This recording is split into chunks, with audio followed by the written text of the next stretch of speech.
모두를 품으시는 주님이라는 제목으로 하나님의 말씀 전하도록 하겠습니다. SBS 프로 가운데 매일 주일 오전 7시 40분에 하는 일요 특선 다큐멘터리라는 프로가 있습니다. 역사, 교육, 정치, 경제 등 다양한 분야의 내용을 다루는 프로인데요. 이 프로에서 작년 12월에 한 내용을 1, 2부 작으로 방영한 적이 있습니다.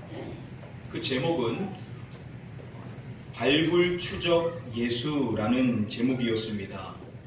2주 동안 예수 그리스도의 행적과 관련된 곳들을 고고학적인 증거를 제시해 줌으로써 설명을 해 주었습니다. 그때 2부작에서 한 곳을 조명해 주었었는데요. 그곳이 어디냐면 바로 나사로의 무덤으로 알려진 곳이었습니다. 이곳은 4세기 사람들로부터 나사로의 무덤으로 여겨졌었던 곳입니다.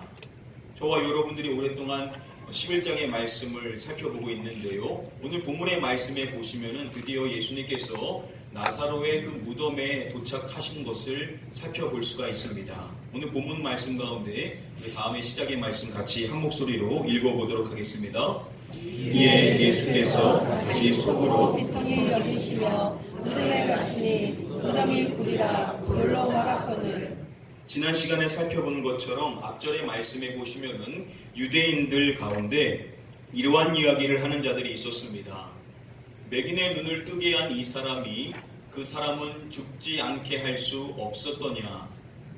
나면서부터 맹인이었었던 사람의 눈을 뜨게 했지만 자신이 사랑하는 나사로를 죽게 하지는 못한 예수님에 대하여서 불신앙의 이야기를 했었던 사람들이 있었던 것입니다.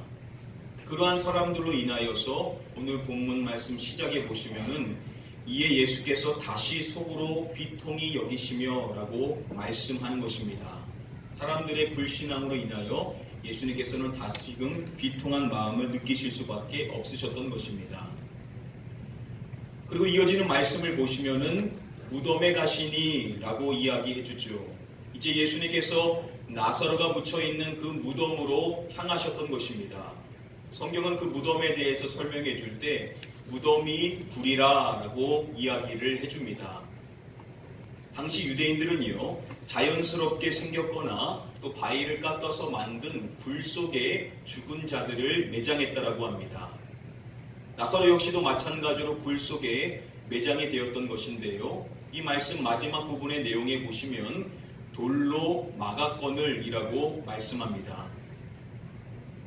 그 무덤의 입구, 그 굴의 입구를 돌로 막았다라는 것이죠. 우리가 돌 무덤을 생각하면 보통 이렇게 입구가 수직으로 되어 있는 것을 생각하게 되는데요.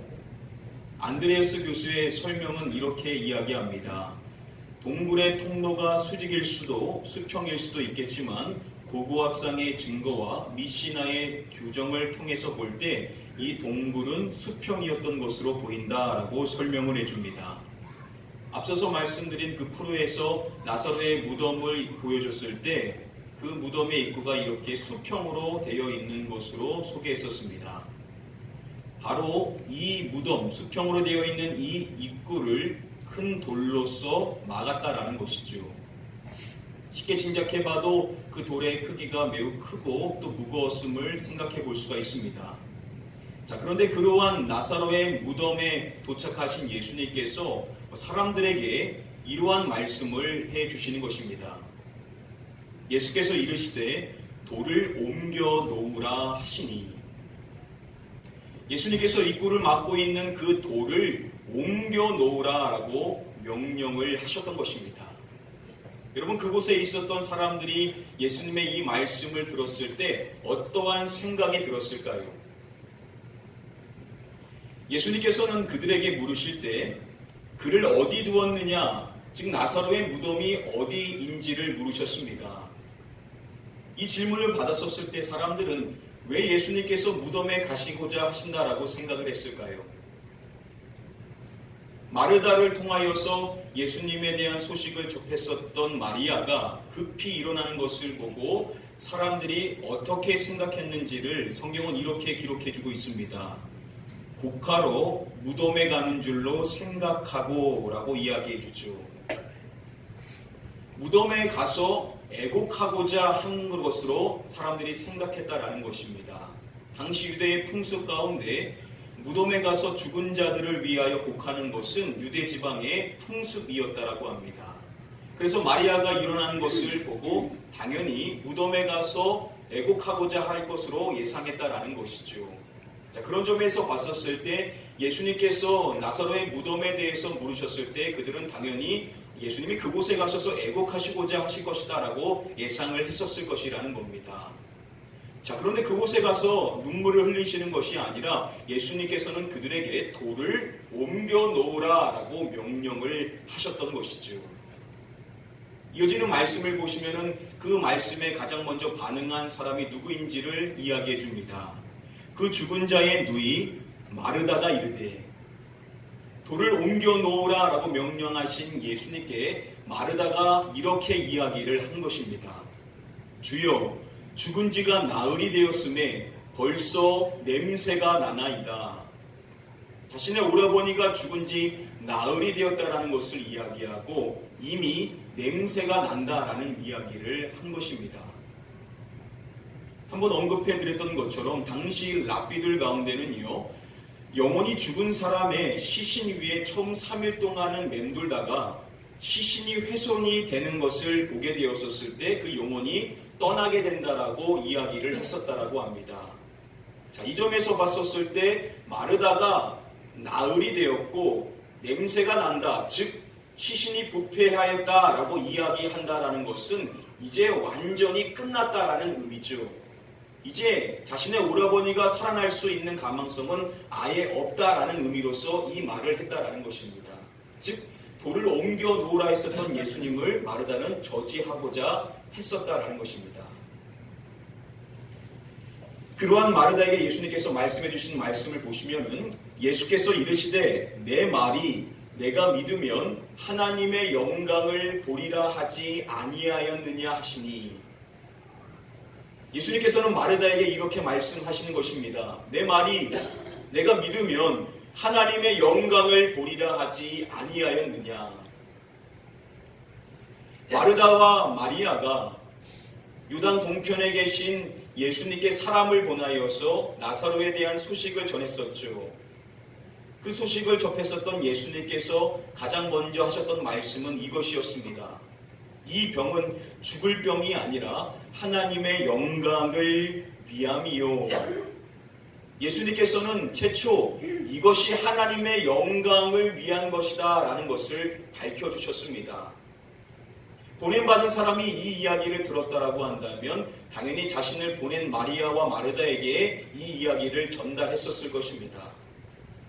그리고 나중 마르다를 직접 만났었던 예수님께서는 마르다에게 다음과 같은 놀라운 말씀을 해주셨습니다.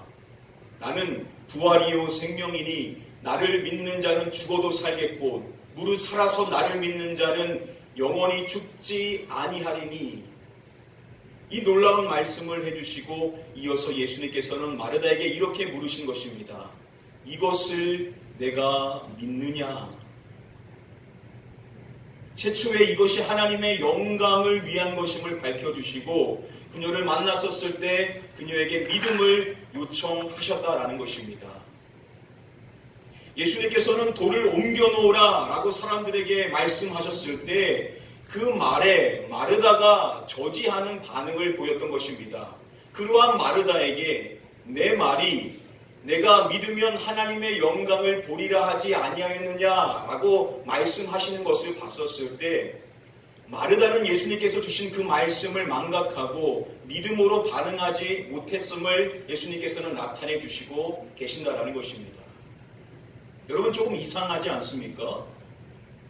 우리가 지난 시간에 살펴본 것처럼 예수님께서 마르다에게 이것을 내가 믿느냐라고 물으셨을 때 마르다가 뭐라고 답을 했었습니까? 그녀는 예수님께 주여 그러하에다 라고 이야기함으로써 자신이 분명히 믿습니다 라고 답을 했습니다. 이뿐만 아니라 그녀는 이어서 고백할 때 주는 그리스도시요 세상에 오시는 하나님의 아들이신 줄 내가 믿나이다 라고 신앙의 고백까지 했었습니다. 예수님께서 그리스도시고 하나님의 아들이시라는 것을 자신이 분명히 믿습니다 라고 믿음의 고백을 했다라는 것이죠. 분명히 믿음이 있는 마르다인데 그러한 마르다가 돌을 옮겨 놓으라 라고 이야기했었을 때 다른 사람은 믿음으로 반응하지 못했다 하더라도 마르다만큼은 믿음으로 반응했어야만 했다라는 것입니다. 그런데 정작 그러한 마르다가 예수님을 저지하는 모습을 보였다라는 것이죠. 분명히 믿음이 있는 사람인데 왜 그녀는 이 순간에 믿음으로 반응해야 될 이 중요한 순간에 왜 그녀는 믿음으로 반응하지를 못했던 것일까요? 여러분 과연 그 이유가 무엇일 것이라고 생각을 하십니까?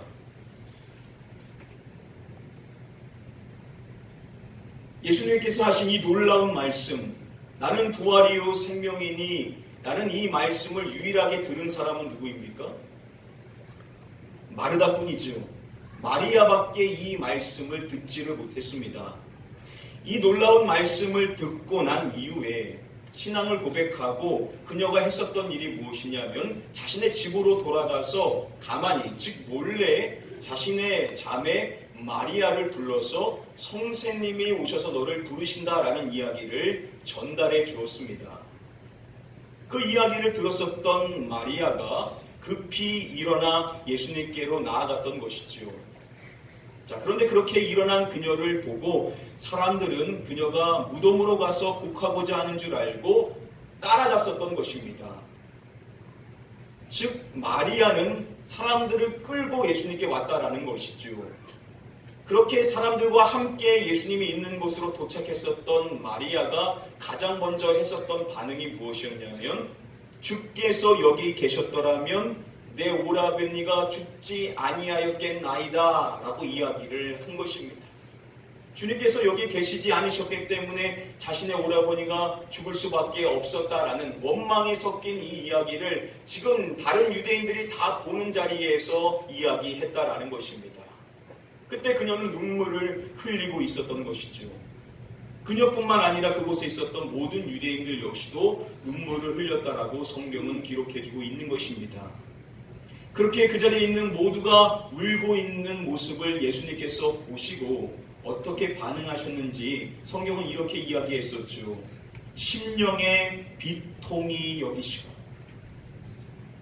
여기서 비통이 여기시고 라고 이 번역이 된 이 단어, 우리가 이미 살펴본 것처럼 이 단어는 붕괴하다라는 뜻이라고 했었습니다. 예수님을 화나게 한 것은 무엇이었습니까? 바로 그들의 불신앙이었습니다.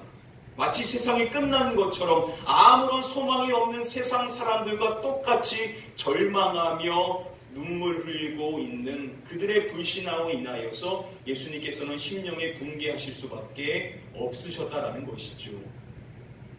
그리고 그곳에 있던 사람들은 예수님에 대해서 말할 때 맹인의 눈을 뜨게 한 이 사람이 그 사람은 죽지 않게 할 수 없었더냐라고 이야기함으로써 예수님에 대한 불신앙을 대놓고 이야기했었던 것입니다. 정리하면요, 분명히 마르다라는 여성은 예수님을 먼저 만나서 믿음의 신앙을 고백함으로써 분명히 믿음 위에 서 있던 사람이었습니다. 자, 그런데 문제는 그녀 주변에 있는 모든 사람들의 상태가 어떠하냐? 다 불신앙에 빠져 있다라는 것이죠. 모두가 믿음 없는 모습만을 보이고 있는 것입니다. 믿음 없는 자의 말만을 계속해서 했었던 것이죠. 그렇게 믿음 없는 사람에 둘러싸여 있는 마르다가 어떻게 되냐? 분명히 믿음이 있었는데 그 믿음이 온데간데 없어지게 되었던 것이죠. 그리고 믿음으로 반응해야 될 그녀마저도 똑같이 믿음이 없는 사람들과 동일한 모습을 보일 수밖에 없었다라는 것입니다. 여러분, 이 이야기를 들어보면 어떠십니까? 남의 이야기 같으십니까? 아니면 오늘날 살아가는 나의 모습이 비춰지십니까? 여러분, 우리가 분명히 믿음이 있어서 이 자리에 있지만 우리가 세상에 나아가서 살아가다 보면 어떻습니까? 언제 내가 믿는 사람이었느냐?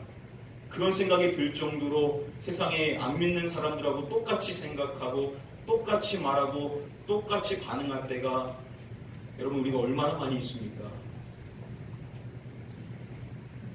분명히 주님께서 우리에게 믿음을 허락해 주셨는데 그 믿음이 온데간데 없어서 세상의 사람들처럼 똑같이 믿음 없는 삶의 모습을 보이며 살아가는 것이 우리가 부인할 수 없는 우리의 연약한 모습일 것입니다.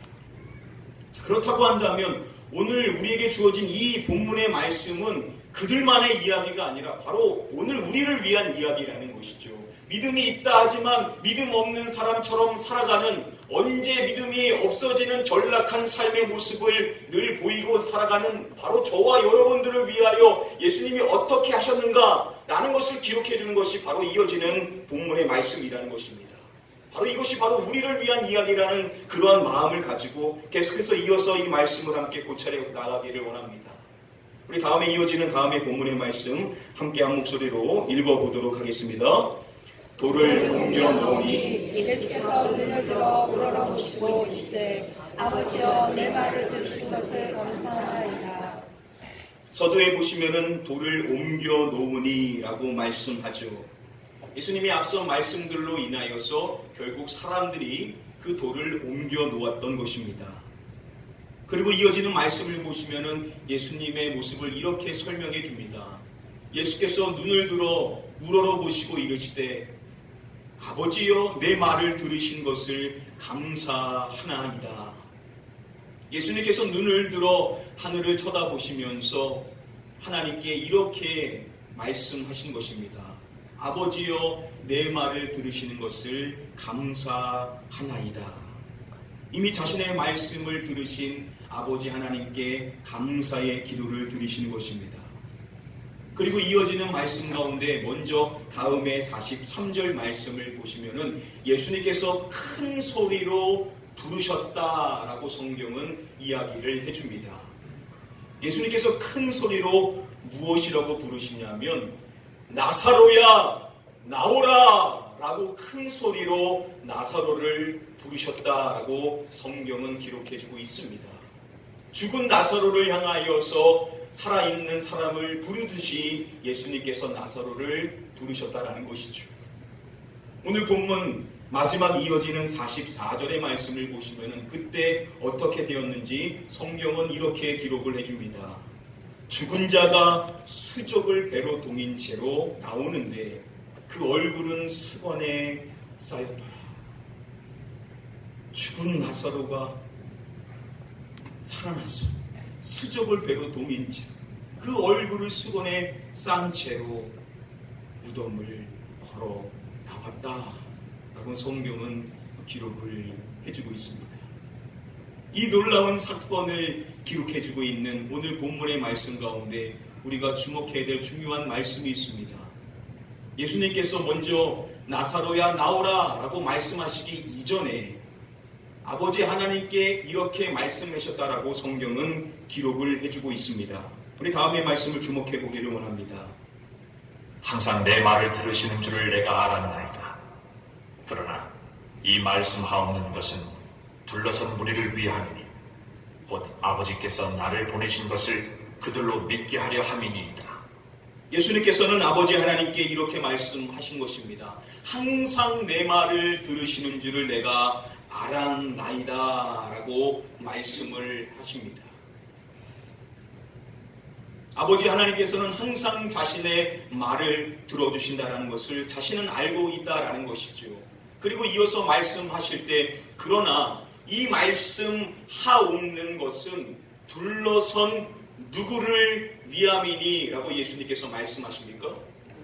둘러선 무리를 위함이니 라고 말씀을 해주십니다. 예수님께서 이러한 말씀을 하시는 것은, 이러한 모습을 보이시는 것은, 그리고 더 나아가 봤었을 때 앞으로 행하실 그 일을 행하시는 것은 다 이 자리에 있는 자신을 둘러싼 이 모든 사람들을 위한 것이다 라고 예수님께서는 밝혀주시는 것입니다. 그러면 여러분 한번 생각해 보죠. 여기서 예수님께서 말씀해 주시는 무리 안에는 어떠한 사람들이 있었겠습니까? 당연히 첫 번째 누가 있겠죠? 나사로의 누인 마르다와 마리아가 있었겠죠. 그리고 또 누가 있었겠습니까? 어떠한 무리가 있었겠습니까? 유대인들이 그 자리에 또 있었겠죠. 그리고 하나 더 생각하면 예수님을 따라다녔던 누가 또한 있었겠습니까? 예수님의 제자들 역시도, 성경은 기록해주고 있지 않지만 분명 예수님의 제자들 역시도 그곳에 있었을 것이라는 것입니다. 자, 예수님께서는 그곳에 둘러싼 모든 사람들, 그것을 지켜보고 있는 마리아와 마르다, 유가족, 그리고 그들을 위로하기 위하여 왔었던 유대인들, 그리고 예수님을 따르는 제자들, 그들 모두를 위하여서 이 일을 행하는 것이다 라고 말씀을 해주시고 계신다는 것입니다. 그러면 구체적으로 그들의 무엇을 위하는 것인가? 예수님이 하신 이 말씀 마지막 부분에 보시면은 예수님께서 이렇게 말씀하시는 것입니다. 곧 아버지께서 나를 보내신 것을 그들로 무엇하려 함이니이다 라고 말씀해 주십니까? 믿게 하려 함이니이다 라고 예수님께서는 말씀을 해 주십니다. 바로 자신을 믿을 수 있도록 하는 것, 그것이 목적이다. 무리들, 그곳에 있었던 모든 사람들, 마리아와 마르다, 유대인들, 제자들 한 명도 빼놓지 않고 그 자리에 있는 모든 사람들 모두가 자신을 믿을 수 있도록 하고자 계획하셨다라는 것을 예수님께서는 이야기해 주시고 계신다는 것입니다. 여러분, 여기서 우리가 더 깊이 생각하면 그들이 놓여있는 상황과 그 믿음의 분량이 달랐기 때문에 이 말씀이 적용되는 것 역시도 분명히 각자들이 달랐을 것입니다. 먼저 제자들을 한번 생각해 보시죠. 예수님께서 요단 동편 베다니에 계시다가 나사로가 있는 곳으로 가자라고 말씀하실 때 먼저 이렇게 그들에게 말씀을 해주셨습니다. 내가 거기 있지 아니한 것을 너희를 위하여 기뻐하노니 이는 너희로 믿게 하려 함이라. 그러나 그에게로 가자 하시니. 여기서도 먼저 그들에게 목적을 밝혀주셨습니다. 주님께서 기뻐하시는 일이 무엇인지를 말씀하신 것이죠. 그것이 무엇이냐? 이는 너희로 무엇하려 함이라 라고 말씀해 주십니까? 믿게 하려 함이라 라고 예수님께서 일찍이 제자들에게 말씀을 해 주셨습니다. 우리가 전에 살펴봤던 것처럼 여러분, 제자들은 예수님을 믿는 사람들이었습니까? 믿지 않는 사람들이었습니까? 예수님을 믿는 사람들이었었죠. 그러한 점에서 봤었을 때 여기서 말하는 믿음이라는 것은 없는 것을 있게 한다라기보다는 있는 그 믿음을 성장케 하고자 하는 목적임을 예수님께서 말씀해 주신 것으로 해석해 볼 수가 있다는 것입니다. 즉 나사로의 부활의 사건을 통하여서 이미 믿음이 있는 그들로 하여금 믿음이 성장케 하는 그 은혜를 계획하시고 계셨음을, 그리고 그 일을 행하시심으로 말미암아 분명히 제자들의 믿음이 더 큰 믿음이 될 수 있도록 인도해 주셨다라고 성경은 첫 번째로 이야기해주고 있다라는 것입니다. 다음으로 마르다를 좀 생각해 보기를 원합니다. 마르다는 분명히 예수님을 먼저 만나서 믿음의 고백을 함으로써 믿음 위에 섰던 사람이었습니다. 그런데 믿음 없는 사람들에게 둘러싸여졌었을 때 그녀의 믿음이 온데간데 없고 예수님을 저지하는 사람의 입장에 섰던 것입니다. 여러분, 그러한 그녀에게 있어서 예수님께서 믿게 하려 한다라고 이야기한다라고 했었을 때 여기서 믿음은 어떠한 믿음이었겠습니까? 분명히 믿음이 있는 사람이었는데 그 믿음을 잃어버린 그녀에게 있어서 이와 같은 믿음의 은혜는 어떠한 믿음으로 해석할 수 있냐면 바로 믿음의 회복으로 해석할 수가 있을 것이라는 것입니다. 예수님께서는 나사로의 부활의 사건을 통하여서 믿음을 잃어버린 그녀로 하여금 믿음을 회복함으로 말미암아 다시금 믿음으로 설 수 있도록 하시는 일을 계획하셨고 그 일을 행하시심으로 분명히 마르다의 믿음을 회복하시는 역사를 보여주셨다라고 두 번째로 이야기해주고 있다라는 것입니다. 아멘. 자, 그러면 마지막으로 그곳에 있었던 유대인들은 어떠했었을까요? 그들 대부분은 분명 예수님을 믿지 않는 사람들이었을 것입니다. 그러한 그들에게 있어서 예수님을 믿게 하려 합니다 라고 이야기하는 이 말씀은 어떻게 적용이 되겠습니까? 믿음이 없는 그들에게 믿음을 갖게 하신다라고 한다는 것을 봤었을 때 이 사건을 통하여 예수님께서는 그들의 믿음의 시작을 허락해 주셨을 것으로 예상해 볼 수가 있다라는 것입니다. 아멘. 나사로의 부활의 사건을 통하여서 믿음이 전혀 없는 자들로 하여금 믿음의 시작을 할 수 있도록 믿음의 첫걸음을 시작할 수 있도록 예수님께서는 인도해 주셨다라고 말씀해 주시는 것입니다. 아멘. 정리해 볼까요? 저와 여러분들이 믿는 주님이 어떠한 분이시냐? 우리 주님께서는 현재 믿음으로 살아가는 사람이나 믿음이 있었으나 그 믿음을 잃어버려서 현재 믿음이 없는 사람이든 애초부터 믿음이 없어서 전혀 믿음으로 살아가지 않는 그러한 사람이든 어느 한 사람에도 외면치 아니하시고 그들 모두를 다 주님은 품어 주신다라는 것입니다. 아멘. 그래서 그들에게 맞는 분량의 은혜를 주시는데 먼저 믿음이 전혀 없는 자에게는 이 사건을 통하여서 믿음의 시작을 할 수 있는 은혜를 허락해 주시고 아멘. 믿음이 분명히 있었지만 그 믿음을 잃어버린 자들로 하여금은 그 믿음을 회복시켜 주시는 은혜를 허락해 주신 것이고 아멘. 믿음으로 살아가는 현재 그러한 사람들에게는 믿음의 성장을 허락해 주심으로써 더 큰 믿음을 가질 수 있도록 인도해 주시는 분이시라는 것입니다. 아멘. 오늘 이 자리에 계신 분들 가운데 그런 분들도 계실 것입니다. 목사님 교회는 나오는데 늘 말씀은 듣는데 아직도 믿어지지가 않습니다. 그러한 분들이 계실 줄 압니다. 여러분 안 믿어지면요 아무리 많이 들어도 사실은 아무것도 들리지 않는 게 현실입니다. 근데 여러분 그래도 괜찮습니다. 오늘 말씀은 그러한 주님께서 여러분들을 향한 분명한 계획을 갖고 계신다는 것입니다. 아멘. 주님께서는 여러분들이 모르는 그 시기에 분명히 여러분들에게 믿음의 시작을 할 수 있도록 하는 그 은혜를 예비해 주시고 계신다라고 말씀해 주시는 줄 믿습니다. 아멘. 여러분 믿어지면요 다들 아시는 것처럼 다 믿어집니다. 여러분 공부해서 믿어지는 게 아니라 주님께서 믿어지게 해주시는 것이죠. 오늘 이 자리에 아직 믿어지는 은혜를 누리지 못하신 분들 계신다면 주님께서 분명히 여러분들을 믿게 해주시는 은혜를 누리게 해주셔서 믿음의 시작을 하실 수 있는 은혜를 누리게 되시게 될 줄 믿습니다. 아멘. 혹 이 자리에는 한때는 새벽제들도 잘 쌓고 믿음으로 잘 살아가시다가 어떠한 사건으로 인하여서 믿음을 잃어버리신 분들도 계실 줄 압니다. 여러분 괜찮습니다. 오늘 말씀은 그러한 여러분들에게도 주님께서 분명한 계획을 갖고 계신데 여러분들의 그 잃어버린 믿음을 회복해 주셔서 여러분들이 다시금 믿음으로 살아갈 수 있도록 주님께서 인도해 주신다라고 약속해 주시고 계십니다. 아멘. 그리고 감사하게도 계속해서 믿음으로 잘 살아가시는 분들, 말씀도 잘 들리고 모든 것이 다 은혜로 여겨지는 분들이 계실 줄 압니다.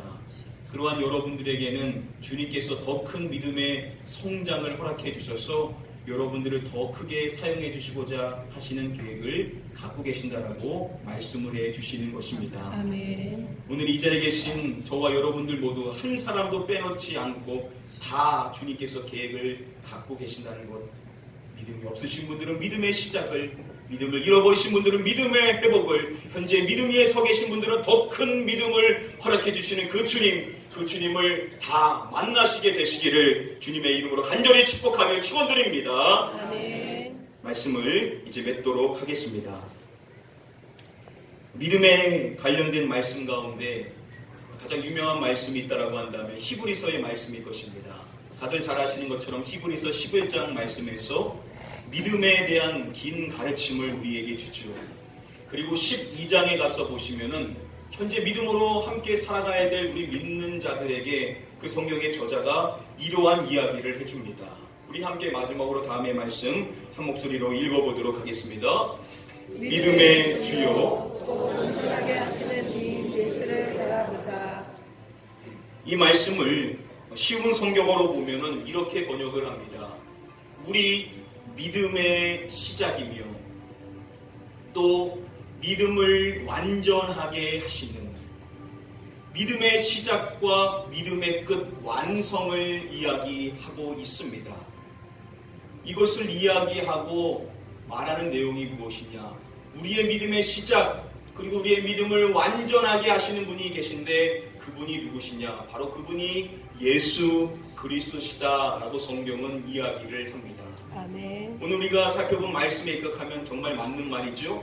주님께서 우리의 믿음의 시작이고 우리의 믿음을 완성시켜 주시는 분이십니다. 이 자리에 계신 모든 분들은 다 믿음이 있다라고 한다면 주님으로부터 믿음을 갖게 되는 것이고 그 믿음을 성장케 하신 그 은혜를 누린 것도 다 주님을 통하여 믿음의 은혜를 누리게 되는 것이죠. 자, 이것을 기록하고 있는 히브리서의 저자는 우리의 믿음의 시작이며 또 그 믿음을 완전하게 하시는 그 예수 그리스도를 무엇해야 된다라고 말하면 바라보자라고 이야기를 합니다. 자신 역시도 바라봐야 되고 함께 믿음으로 살아가는 우리 모두가 다 예수 그리스도를 바라봐야만 한다라고 이야기를 합니다. 그리고 이 12장 2절의 말씀에 보시면은 예수 그리스도에 대해서 말할 때 십자가에 대해서 이야기를 하죠.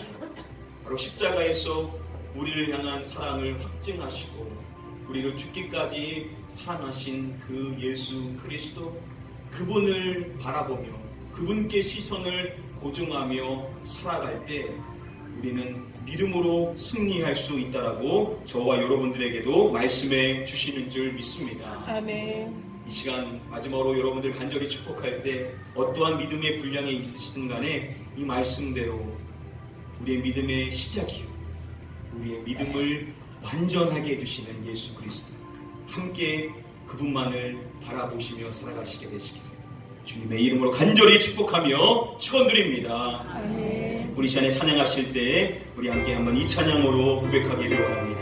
아침 안개 눈앞 가리듯 나의 약한 믿음 의심 쌓일 때 부드럽게 다가온 주의 음성 아무것도 염려하지 말아요. 우리의 연약한 믿음을 견고하게 하시는 이 믿음의 고백의 찬양 함께 찬양하시면서 결단의 시간 갖도록 하겠습니다. 함께 찬양하겠습니다. 아침 안개 눈앞 가리듯 아침 안개 눈앞 가리듯 나의 약한 믿음 나의 약한 믿음 의심 쌓일 때 부드럽게 다가온 주의 음성 아무것도 염려하지 마라. 주기에 바위되리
시간 기도하실 때 나의 믿음 없음을 외면치 아니하시고 나에게 믿음의 시작을 허락해 주실 주님, 나의 잃어버린 그 믿음을 다시금 회복시켜 주시고자 은혜를 예비하고 계신 주님, 현재도 믿음으로 살아가게 하신 주님께서 더 큰 믿음을 허락하여 주시사 더 크게 쓰임받게 하시고자 계획을 갖고 계신 주님, 그분을 바라보고 오직 그분께 시선을 고정하며 믿음으로 살아갈 수 있는 저희 모두가 되게 하여 달라고 우리 간절히 사모하는 마음으로 통성으로 합심하여 나의 믿음을 위해서 기도하도록 하겠습니다. 기도합니다. 아버지 하나님, 이 시간 이 자리에 계신 모든 성도님들 어떠한 믿음의 분량에 있는 동안에 주님께서는 모두를 향한 분명한 계획을 갖고 계신다 우리에게 말씀하시는 줄 믿습니다. 믿음 없는 자에게 믿음의 시작을 허락해 주실 주님, 믿음을 잃어버린 자에게 믿음의 회복을 허락해 주실 주님, 믿음으로 살아가는 자에게 더 큰 믿음을 허락해 주실 주님을 바라보고 계시기 바랍니다. 우리를 위해 믿음의 시작이요 우리의 믿음을 완전케 해주실 주님, 오직 예수 그리스도께 우리의 시선을 고정하며 그분만을 바라보며 살아가야 될 줄 믿습니다. 십자가의 사랑을 통하여 우리의 마음을 회복시키실 주님, 이제는 우리 모든 성도님들 모두가 십자가에서 우리를 위해 죽으시고 부활하신 주님을 믿을 수 있는 믿음을 허락하여 주시사 주님께 늘 감사하며 살아갈 수 있는 믿음의 삶이 될 수 있도록 은혜를 허락하여 주시옵소서. 아버지 하나님, 혹 이 자리에 계속해서 예배는 드리지만 아직도 십자가의 그 대속의 은혜가 나를 위한 것임이 믿어지지 않아 답답한 마음 가운데 계신 분들이 계십니까? 주님, 오늘 우리에게 주신 약속의 말씀과 같이 분명히 믿음의 시작을 예비하시고 계신 줄 믿사오나니 그 믿음의 시작인 주님을 바라볼 수 있도록 주시옵소서.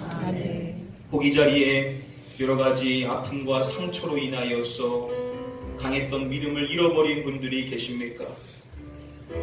주님께서는 그러한 분들에게 분명히 믿음의 회복을 허락해 주실 줄 믿사오나니 주여 속히 믿음의 회복을 주시옵시고 그 회복을 통하여서 다시금 믿음 안에 굳건히 서서 아픔과 상처 가운데 있는 사람들에게 위로와 소망을 전해줄 수 있는 분들이 다 되게 하여 주시옵소서.